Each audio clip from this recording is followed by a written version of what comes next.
on va commencer par une petite démonstration, mais bon, Arnaud a dit que je parlerai 20 minutes, donc ça sera plutôt un aller-retour entre Yves et moi. Je pense que c'est comme ça qu'on avait prévu de faire cet entretien.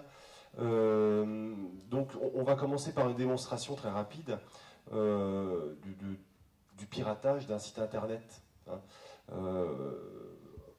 Je vais vous le projeter et je vous en parlerai après. Hein. Je vais même le commenter au fur et à mesure qu'il défile. Donc c'est un logiciel tout simplement trouvé sur Internet, comme quoi on trouve de tout et de rien sur Internet. Ça a été réalisé sur Mac, hein, donc avec l'accord évidemment d'Arnaud Mercier. Donc l'idée là est d'accéder très clairement, sans mot de passe, enfin sans mot de passe connu par l'utilisateur, à un formulaire, le formulaire d'enregistrement du site web Ulyssian, et donc, si vous voulez, de craquer. C'est pour ça qu'hier soir, on a eu une surfréquentation du site. Donc de craquer en récupérant et de récupérer donc le mot de passe du site pour pouvoir y accéder, non pas en tant que simple utilisateur, mais en tant qu'administrateur. Donc évidemment, ce sont des choses à ne pas reproduire, c'est enfin, totalement interdit. Donc là, le logiciel est lancé, on a saisi, je vais revenir un petit peu en arrière, on a saisi tout simplement, je vais faire une pause, voilà, pardon. On a saisi ici tout simplement l'adresse du site que l'on souhaite hacker. Bon, toute la manipulation n'est pas montrée parce que ça fait appel à un certain nombre de choses qu'on est obligé d'implémenter dans ce logiciel pour que ça puisse fonctionner. Évidemment, on ne va pas donner la méthode. Hein. Après, c'est juste pour démontrer que c'est possible et très rapidement. Donc là, on envoie donc, une information au site internet. Alors, on va plutôt en récupérer une, c'est-à-dire qu'on va s'identifier faussement. On va taper, voilà, identifiant Toto, mot de passe Toto. Web Ulyssian, tout le monde le connaît, enfin, je pense, tout le monde. Et le site va retourner une erreur. L'idée, c'est de saisir cette erreur-là dans ce logiciel qui va détecter le module dans lequel s'inscrit l'erreur. Donc là, on va le voir.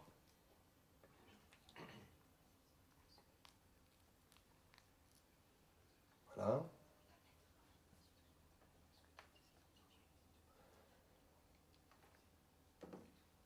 Voilà. Et en un essai, l'attaque est terminée. Il a ouvert 500 sockets simultanément sur le site web Ulyssian et il retourne par le biais de dictionnaire le nom exact de l'identifiant qui nous permettra d'accéder à web Ulyssian ainsi que le mot de passe qui correspond à qui va nous permettre ensuite d'accéder, on le voit ici, qui va nous permettre d'accéder directement au site. Voilà. Donc là, le site est craqué. Et à partir de ce moment-là, on est utilisateur, administrateur du site, et ça nous permet de récupérer l'intégralité des données qui se trouvent dans ce site. Alors là, bon, ici, il n'y a pas énormément de choses, mais on peut imaginer que derrière un site commercial, on n'aura évidemment pas accès dans l'intégralité parce que les données sont hachées, mais on aura la possibilité d'accéder au moins à un annuaire de mails, hein, le mail des personnes qui sont enregistrées sur le site, et pour ensuite avoir accès par des manières détournées, encore une fois en utilisant ce type de logiciel, donc accès à leur boîte mail et à leur contenu. Hein, voilà. Donc au même titre qu'on peut avoir accès à une boîte mail très simplement avec ce type de logiciel. Donc évidemment, ça n'est pas à reproduire, c'est juste pour illustrer un peu le fait que l'accès aux données n'est pas forcément ultra protégé. Alors, en tout cas, en l'occurrence, avec Web Ulyssian, le logiciel n'a pas travaillé beaucoup.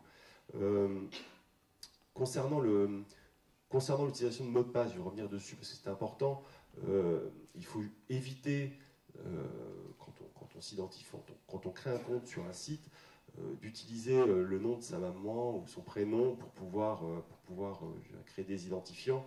L'idéal, c'est d'utiliser des mots de passe complexes, alphanumériques, si possible, en insérant des caractères ASCII, enfin, dans la table ASCII étendue.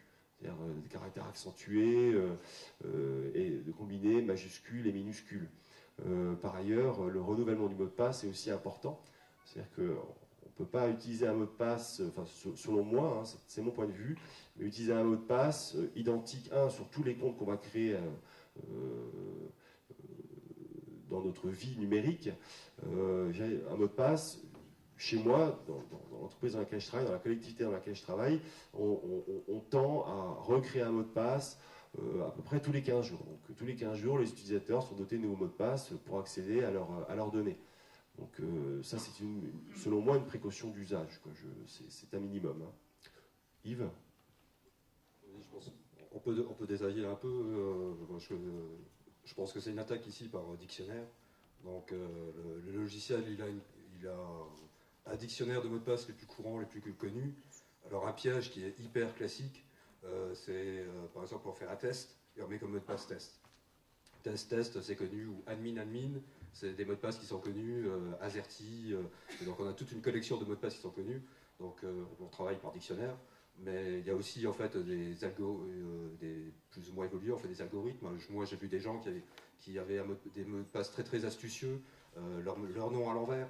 En algorithmique, ça vaut rien, hein, ça prend une demi-seconde à tester les noms à l'envers. D'autres exemples, il y avait quelqu'un qui avait trouvé un prénom original, sauf que le prénom original c'est le nom d'une fleur dans un dictionnaire. Voilà quoi.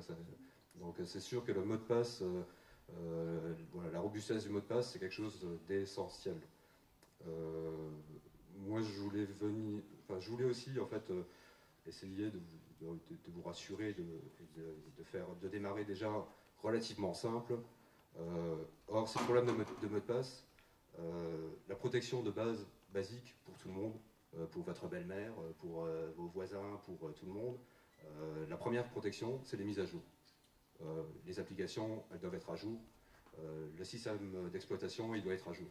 Parce que une fois qu'on a le mot de passe, on va essayer de s'installer, on va faire tourner des choses illégales, et donc on va utiliser des failles d'un logiciel ou d'un OS. Là, par exemple, sur le site de Web-Ébullition, on aurait pu trouver le mot de passe test. Il n'est peut-être pas admin, il ne fait pas grand-chose, mais une fois qu'on est connu comme test, il y a peut-être une faille dans le logiciel qui permet de passer à un niveau supérieur d'administrateur, voire une faille. Là, c'est un site web donc, qui tourne sans doute en PHP, Apache.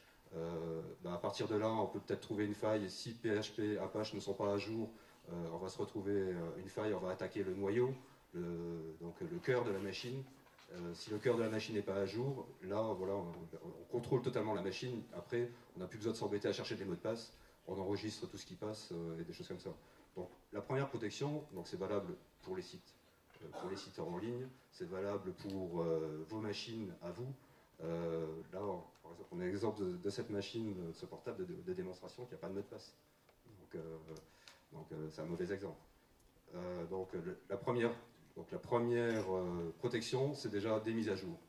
Donc évitez d'utiliser des logiciels craqués parce que vous n'aurez jamais les mises à jour et les corrections de sécurité. La deuxième, qui est valable pour tout le monde, chez vous, sur votre machine de jeu, des choses comme ça, sur vos machines personnelles, hein, c'est les sauvegardes. Donc voilà, c'est bête à dire, mais si vous avez des données un petit peu importantes, il ne faut pas oublier de les sauvegarder. Ça arrive à tout le monde, un disque dur, ça casse. Si le disque dur du site Web-Ébullition, il peut casser, donc il faut une sauvegarde. Et pour terminer, donc pour des machines, donc pour la protection de base, hein, quand on n'a pas de données particulièrement sensibles, le dernier point, en fait, c'est avoir un antivirus sur Windows, parce que ça vous protégera, des attaques, des petits logiciels comme celui qu'on a vu, des petits logiciels touchés qui permettent de faire des attaques de base. Donc voilà, ça, c'est la protection de base pour tout le monde. Ça veut dire pour vous, votre machine de jeu, vos machines chez vous, normalement tout le monde devrait avoir ça. Parce qu'en fait, une fois, même une machine qui n'a pas de données sensibles, elle peut être utilisée pour comme relais pour attaquer un site web. Là, les traces seront perdues, les traces seront masquées. Énormément d'attaques, tout ce qui est spam, virus envoyés par mail, c'est des machines qui sont verrouillées chez le particulier, chez le lambda, parce qu'il n'a pas d'antivirus, parce qu'il a des machines qui ne sont pas à jour. Donc si déjà tout le monde applique ces protections de base, c'est un bon début.